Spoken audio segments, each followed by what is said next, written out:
السلام علیکم، میرا نام ہے اسد اور آپ دیکھ رہے ہیں نمی ٹی وی۔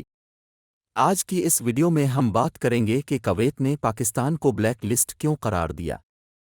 1985 میں ایک بڑے دہشت گردانہ حملے کے بعد، جس میں کویت کے سابق امیر مرحوم شیخ جابر الاحمد الجابر الصباح کو نشانہ بنایا گیا، جو پاکستان کے بہت حامی تھے اور کویت میں سابق پاکستانی صدر ضیاء کے ساتھ ان کی گہری دوستی تھی۔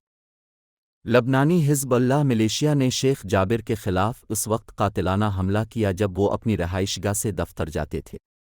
وہ معمولی زخموں سے بچ گئے، اس کے کئی محافظ مارے گئے۔ اس شام اس نے قوم سے خطاب کیا اور بظاہر لرز گئے۔ ایران نے اس حملے کو منظم کیا اور اس کے لیے لبنانی اور کویتی شہریوں کو بھرتی کیا۔ مبینہ طور پر 2 ایرانی ملوث تھے اور ایک دونوں جعلی پاکستانی پاسپورٹ کے ذریعے کویت میں داخل ہوئے۔ کویت نے اس واقعے کے بعد پاکستانی مسافروں اور زائرین کی جانچ پڑتال شروع کر دی، خاص طور پر جب انٹیلیجنس نے تجویز کیا کہ ایران کی حمایت یافتہ حزب اللہ خلیج میں بڑے پیمانے پر جعلی پاکستانی پاسپورٹ استعمال کر رہی ہے۔ بظاہر افغان جنگ اور افراتفری کے نتیجے میں 40 لاکھ افغان مہاجرین کے پاکستان میں داخل ہونے کی وجہ سے لبنانی ملیشیا اور اس کے ایرانی سرپرست آسانی سے پاکستانی پاسپورٹ حاصل کرنے میں کامیاب ہو گئے تھے۔ کویت میں پاکستانیوں پر پابندی نہیں ہے۔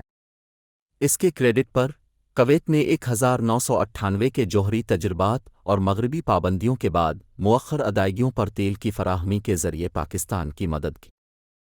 پاکستانیوں کا کویت میں آنا جانا اور کام کرنا جاری ہے، لیکن نئے ویزوں کے حصول کا عمل مشکل ہے۔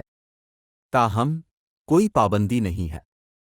اگر آپ کو یہ ویڈیو پسند آئی تو اس ویڈیو کو لائک کریں اور ہمارے چینل کو سبسکرائب کریں۔ اپنا خیال رکھیں، ملتے ہیں کسی اور ویڈیو میں۔